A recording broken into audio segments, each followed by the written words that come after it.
Livestream is your premier place to watch live events on the web, mobile devices, and connected TVs.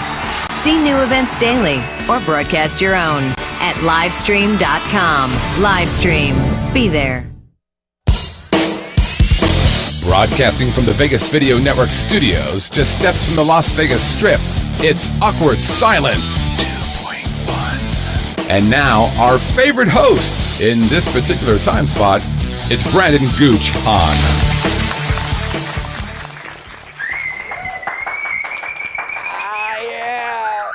What's going on? I'm Brandon Gooch Hahn, and welcome to yet another thrilling edition of Awkward Silence 2.1 right here on the Vegas Video Network. You can email us at awkward@vegasvideonetwork.com. That's awkward@vegasvideonetwork.com. We also have a telephone number, 866-966-4599, 866-966-4599. And most importantly, we have live chat. That's meant for the viewer that wants to be right in the middle of the action. You can ask us a question, and we will answer it live on the air. And if you miss an episode, don't worry, Angel. Don't worry. Because you can catch replays on VegasVideoNetwork.com, YouTube, iTunes, and now Roku. So without any further ado, I think it's about that time for the seamless segue to camera number 2. Ooh. God, that was pretty flawless. I don't want to talk about it, but that's pretty good. Let's fix the camera, and let's get to the news. So at Utah State University, they have just announced that their students have broken the record for the world's largest kissing group, thanks to 1,450 people that showed up in the school's quad to kiss one another. And at the same time, a couple of days later, Utah State University has just announced that their students have broken yet another world record, and that is the most contractions of herpes simplex virus 1, thanks to this kissing record. Boom, we went there. Okay. And hey, good news, everyone. HIV might be cured. I can't believe it. Thanks to Spanish scientists who said they have developed a vaccine that could turn HIV into just a minor infection. How about that? And upon hearing this news, Hallmark greeting cards have decided to jump on the bandwagon by releasing a brand new holiday known as National Fuck a Stranger Day. Leave the condoms at home, kids. They don't work anyway. Takes away the feeling. And in Saudi Arabia, a woman has been sentenced to receive 10 lashes for defying the kingdom's ban on women driving. And in related news, it has just been announced that Saudi Arabia has the world's safest driving conditions. Yeah! And last but not least, a woman has recently decided to step forward and talk about her botched breast enlargement operation, which left her with only one boob. Can we take a look at the before picture? Not a bad pair. I don't understand why she needed the surgery in the first place. Now let's look at the after. Oh, my Lord! How do you go from 2 luscious Hostess cupcakes to 1 disastrous Twinkie? It looks like 2 cookies have been baked together. Imagine motorboating that thing. Oh, who am I fooling? I'd still suck it. And in Vegas news, oh, my God, this has never happened on Awkward Silence 2.1. We actually have breaking news. We're going to throw it to Courtney Leone. Courtney, what's going on? Hi, Peggy. Gooch, it is time to panic. Well, what's going on, Courtney? Tell us. There's been a terrorist attack in Georgia. Are the people in Atlanta okay? This is unexpected. No, the people in Atlanta aren't okay. No one's okay. The entire nation is feeling the effects of this. Why hasn't the threat level been raised to red? I don't know. It should be. This is pretty serious. I love peanut butter. I love peanut butter too, but... Wait, what are you talking about? Come on, Gooch, you're an alcoholic. Surely you notice that your favorite salty snack is being shorted out in bars all over this great nation. We're in the midst of a peanut drought. First off, I only drink in social situations. And second off, Jesus, Courtney, you had me thinking the Al-Qaeda was bombing the Georgia Dome. I'm still shaking. Why? I said this was serious. This isn't serious at all. What do you mean it's not serious? Of course this is serious. Could you imagine a world where Elvis just ate banana sandwiches? And you're like, oh, hey, I'm here at American Airlines on the plane, and they're serving me salted soybeans? A boo. Well, earlier you said we were being attacked by terrorists. I did, and I meant it. Have you noticed all these kids being born with peanut allergies? I mean, all of a sudden, all these children are being complete pussies and they're neglecting my favorite childhood snack? Just jelly on bread? That's un-American. Courtney, I really hate to tell you this. There are many children out there with severe allergic reactions. And are you saying there's some kind of conspiracy against peanuts? That's exactly what I'm saying. Come on, man. Let's look at this seriously. There's only one diabolical group that would be evil enough to do this. Who, Courtney? Who? 2 words, Gooch. Soccer moms. Oh yeah, they're like, look at me in my SUVs. Nothing in here but Capri Suns and orange slices. Do you like how my jeans make my ass look unnaturally long for my body frame? They're evil, Gooch. And you have officially lost me.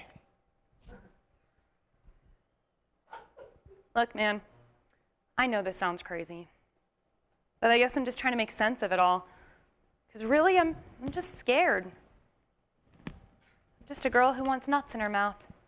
And no one saw that joke coming. Courtney Leone, everyone. I'm a goddamn artist.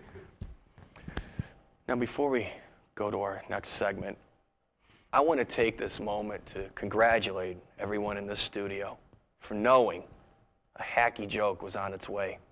But we still fought it, and we managed to pull through. Good job, everyone. Good job. Good hustle, everybody. Nice, thank you. All right, good game. Now let's pass the mic.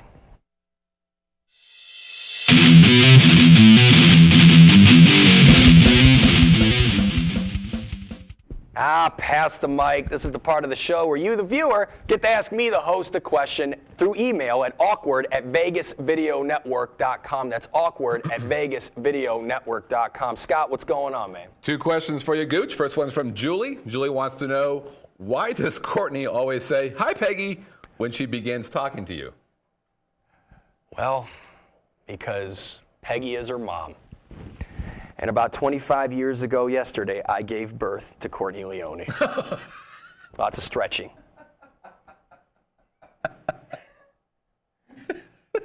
How long do I have to hold this face? That's good. Jesus Christ. I was watching Courtney start to cry. Wow, she's crying over there at Albertsons? Weird. Starting to feel. Oh, we still have the feed coming in. Okay. We're high tech here. Lance wants to know, final question, is there a type of comedy you don't like? You know, believe it or not, there is. And it's weird. It's when people try too hard to be edgy. Like, don't get me wrong, I'll laugh at the occasional abortion joke. Sometimes they're funny. And believe it or not, I have laughed at a dead baby joke. But the thing is so many people try so hard to reach it to that next level, and it's just unnecessary. Makes no sense to me.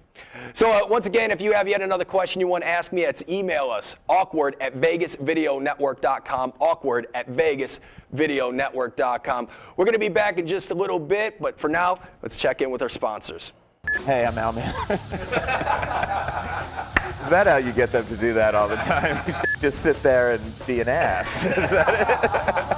Hey, I'm Al. Hey, I'm Al Mancini at Top of the Food Chain. You are watching the Vegas Video Network. We got big forks, big spoons. I got a big mouth. I got no guests.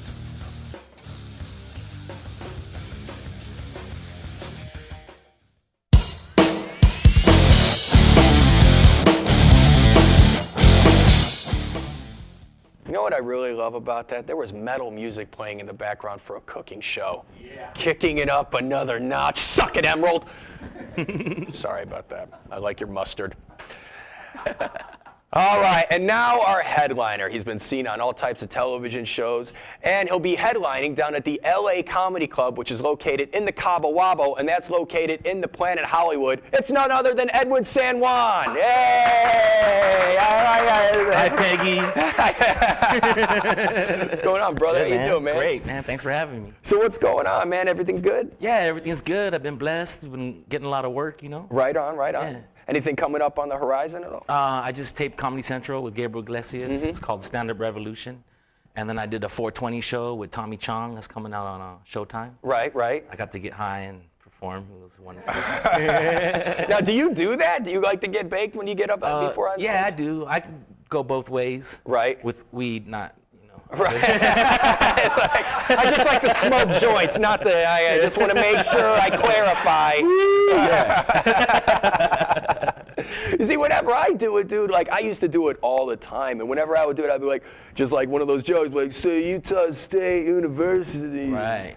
Man, I'm fucking hungry. You know what I mean? Like, do you think that affects you at all? Do you think it affects you in a positive way, or? I think if I do too much, then it's like, right. You know, but I just get a couple of hits in there before I feel nice.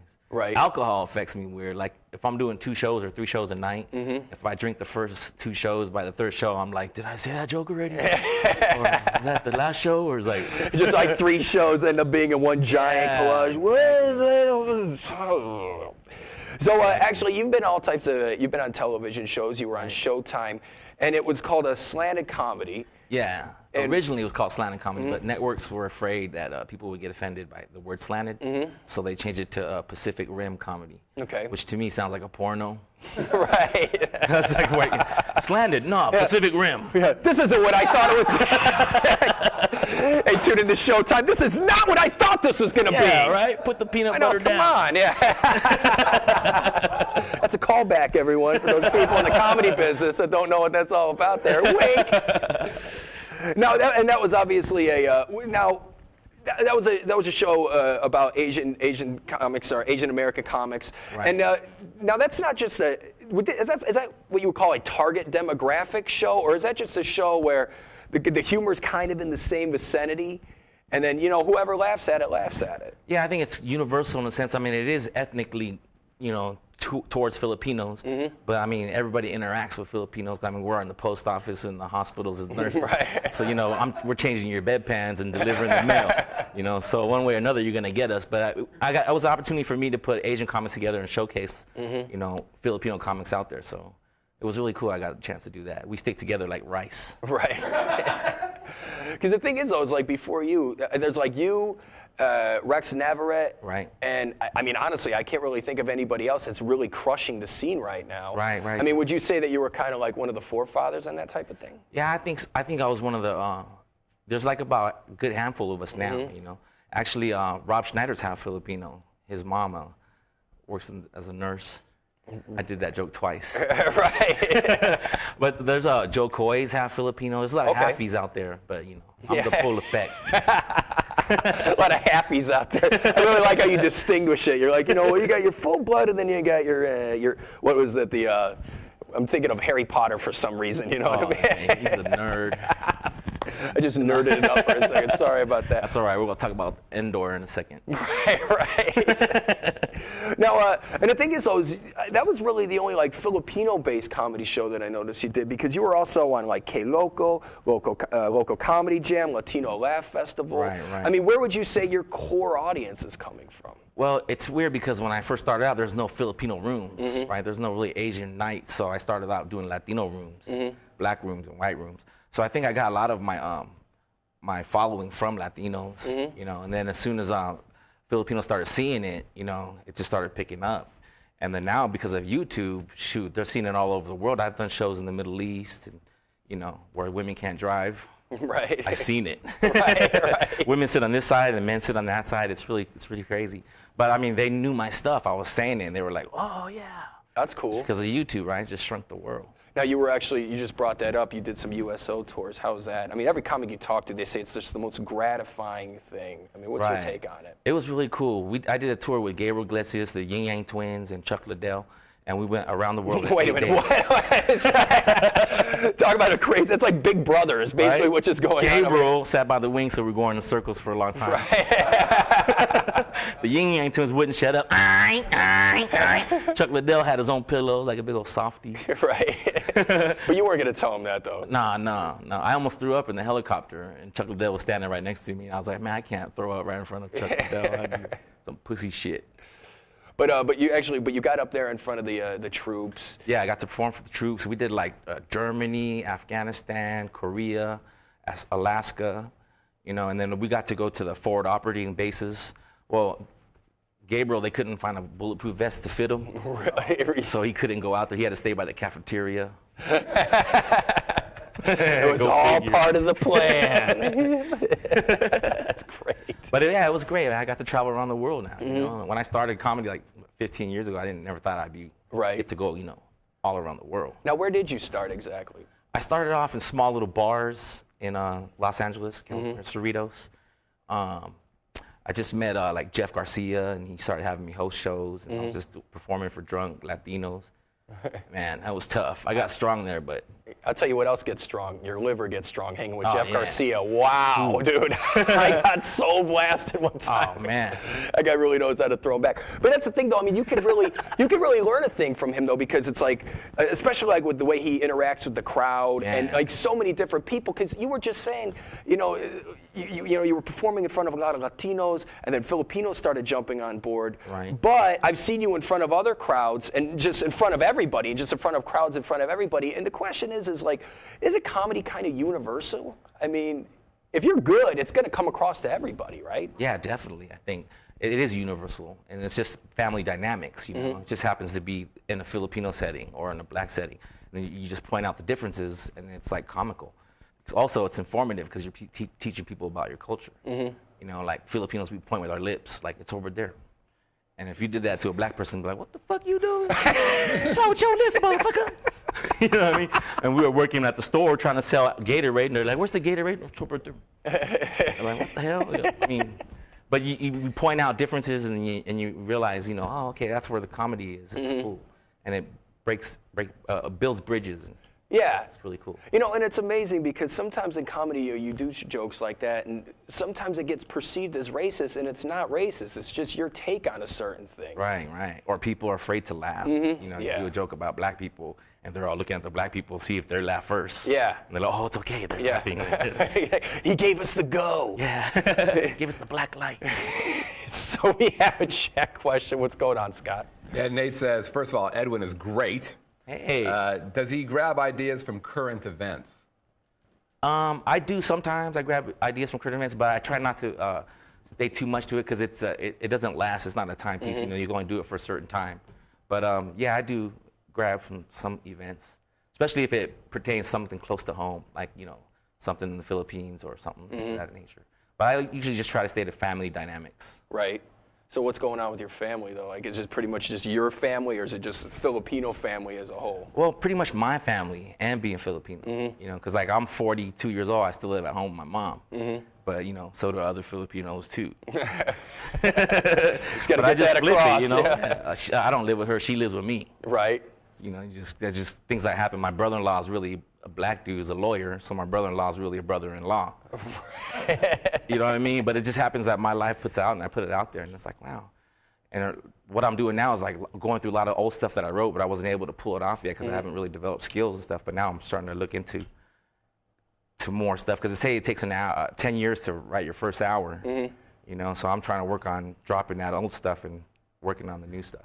And that's very interesting because, I've actually had that happen to me a couple times where you write a joke, and then for me, I mean, I've never done it like years, but maybe like a month or a year or whatever where that goes by and you're like, that's what it was. What's the biggest separation? And what's the, not separation, but what's the most interesting thing that happens like in that writing process where like you write a joke 3 years ago, not funny yet, then 3 years goes by. What do you think changes all of that? I think it's just you go through life and experiences, and then also it's good to shelve things because now you have a reference, and then when you find another joke and you go, oh, that piece I have here could fit perfect into it. So now it turns into a bit, and then you start keeping references and adding, and then you can add it. Now you have a nice chunk. So it's like it's great to do. Even if you think something's funny, just jot it down, stick it in your reference. Right. You know what I mean? We got smoke a joint. Oh, yeah, that's what's funny. Don't forget it. Now I get it. Now it's all coming together. You can write off on your taxes and everything. It's like it's a tool. It's like a pencil. We got another chat question. What's up, Scott? First, a lot of people saying that Edwin is great. Bill wants to know, if Edwin focuses on Filipino topics, does it make it harder to come up with new material versus other Filipino comedians? I think it's not. I don't try to watch other Filipino comedians because I think it'll limit my creativity, But I think it's not. It's limitless because comedy is funny everywhere, Just like my mom's getting older, she's taking medication for memory loss and she has a patch on her I had to put on her back every day so she helps remembering. And I'm thinking, oh, should I really put that patch on? Because now I can't take money from her purse. Right. Because before I was like doing that, I was like, oh, there's a 20 here, 20 there. Now she's like, where's my money? You took my money. It's my purse is gone. I had $40. Now it's nothing. Now, like, I actually saw in your. I don't know if I answered the question. No, That was terrible. When I was doing my research for you, I actually checked on MySpace, by the way. That was a thing a few years ago. I don't know if you remember that. Yeah, but that was... on your MySpace page, you actually had a picture of Manny Pacquiao yes. Holding up one of your DVDs. And how cool was that to meet him? Oh, it was awesome. The champ, right? Yeah. He's breaking records like crazy. 8 belts, 8 different titles. You know, and just for him holding up my thing, endorsing me, he's cool. He's really the people's champ. Right, he is. Yeah, and it's really original, and what's authentic about it is most champs, when they get to that level, they're like womanizers, and you know they're just running the gamut. But he's like senator in the Philippines. Yeah, right. He's getting into government. Yeah, and he's singing with Will Ferrell. Right. It's like, what the hell is this guy doing? He's not even worried about the fight. He's thinking about the after party. Right. Because he wants to sing karaoke. President of the Philippines joined the after party down at Jet nightclub. Now, on that note, on a scale of 1 to 10, how big of a bitch is Floyd Mayweather? Big. Did you see the last fight? Oh, dude. All I know is Manny's not going to hug him. Right, yeah. And that was kind of a punk move. But you know what? In his defense, you got to keep your guard up at all times. Right. The referee doesn't stop it, you know. And he did headbutt him a couple times. But I really think he's, you know, you can't come from retirement, go to Dancing with Stars, and then fight Manny. Right. He's the beast. Well, I think Manny's going to just beat the hell out of him. Yeah. I don't think Floyd Mayweather has any idea what's in store for him. So we got another chat question. What's up? We do. Clown Boy, who's a big fan of the show, wants to know if Edwin has ever eaten balut. Oh, first of all, balut is a baby duck egg. Thank you for pointing that out. See how comedy can teach? We're just right back to what I was talking about. It's an embryo of a duck. Like when you take off the shell, it looks like this. Ugh. Yeah, right? Well, the Philippines, they love it. It's like a natural aphrodisiac. But here in America, they make it eat a fear factor.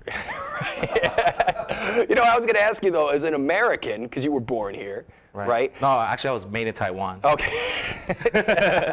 My dad was in the Navy, and they fucked all over. Right. But, you know, you came up here in the States. Right, yes, definitely. When something like that comes across, when like a baby duck ends up getting thrown in front of you, you're like, how the hell do I eat this? Oh, man, it's nasty. You know what? I've drank the juice, though. Oh, God. The embalming fluid is like delicious. we just talked. Oh God! So far on the show, we have covered motorboating, a giant single titty, yes, and drinking embalming fluid in an egg. Oh God! Right? Talk about awkward silence. Boom! Plugged it right there. VegasVideoNetwork.com. Okay. And you know, you actually you filmed a movie. With with Paul Rodriguez and Felipe Esparza, who just won Last Comic Standing, yes. And it was I'm Not Like That Anymore. Right. And you know, working with a bunch of comics, let's be honest, how much stuff do you actually get done? We don't get a lot of stuff done. No, actually, we shot that movie like in 2 weeks. Really? And we were just put in like 15, 16-hour days. Mm-hmm. And we did a lot of work. A lot of the stuff didn't get on the movie because we improvised a lot here and there, but.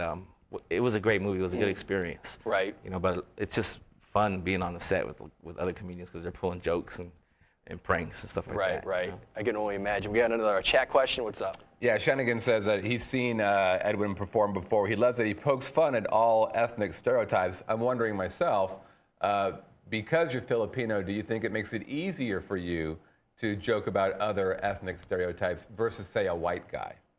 I think definitely it makes it easier because, a white guy goes up there and starts ranting about this and that. It looks like he's like, oh my God, these guys put a white sheet over him and finish your set.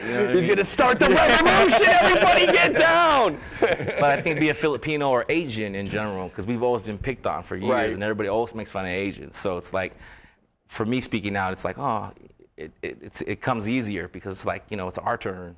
Right. You know what I mean? It's not like we've been victimized, so now it's like, you know what? Fuck you. Funny comic named KT Tatara has a great joke. He's like, it's so funny. He's like, you'll make a black guy joke, and all of a sudden he's like, what? Huh? And he goes, but you make fun of an Asian joke. They look me right in the face and point. Yeah, that's right. You do have a small dick. Pretty much. That's funny you said KT's small joke. dick when you had That's to- KT's joke verbatim. That's not the joke I wrote. Asians have huge dicks. White people have little dicks too. I can vouch for that. Yes. He didn't see me in the shower. No. We just It's in the name, Caucasian. Caucasian. All right, that's hacky joke. Everybody in the studio clap for that hacky joke. We can overcome. We're going to overcome. So, you've obviously, you made a movie. You've been on television. What's your biggest accomplishment to date?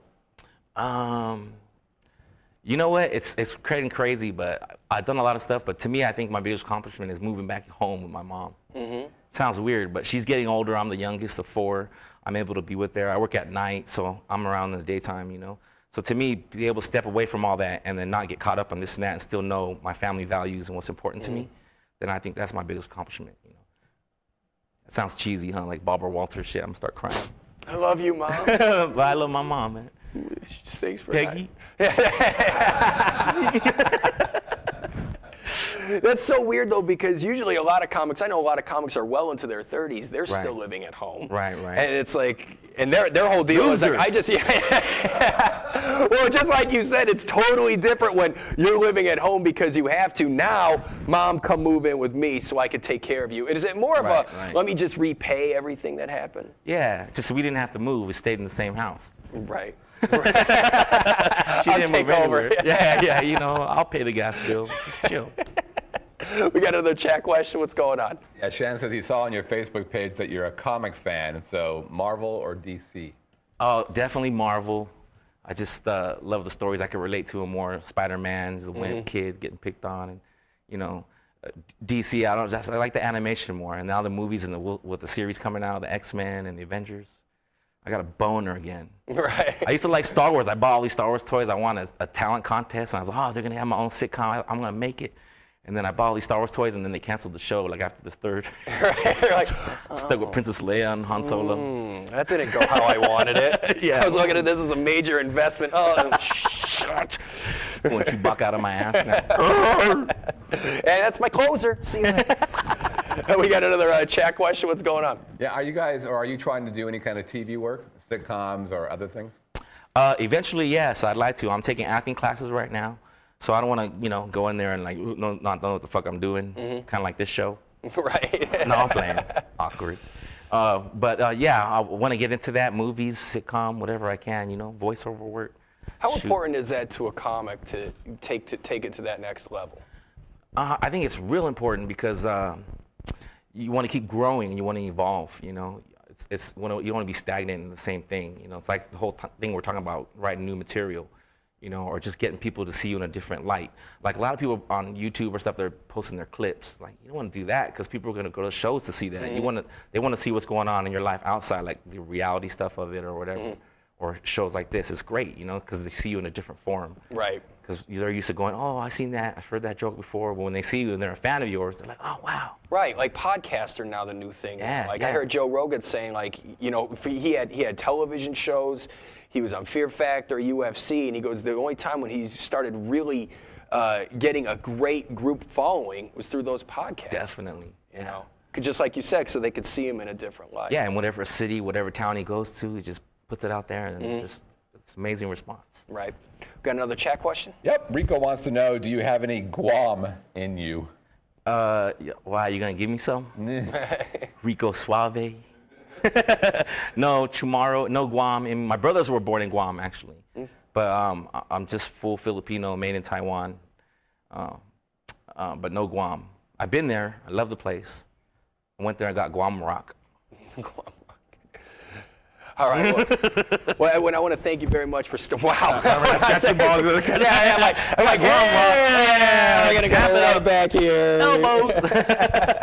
Well, Edwin, I do want to thank you very much for stopping by. And before we leave, we like to play a little game with the guests. Right. It's called 3 Under 30. It's basically where I ask you 3 questions that you have to answer in under 30 seconds. Okay, Is that all cool? right, cool, yeah. All right, ready? Wait, yes, sir. Let me wipe the sweat off. All right, let's get the sweat off his head. He's got to focus. 3 under 30. Go. Who won an Oscar for Shawshank Redemption? Freeman. Morgan Freeman? Yeah. All right. And what was the last state what is the last state in America? Last state in America is Alaska. Okay.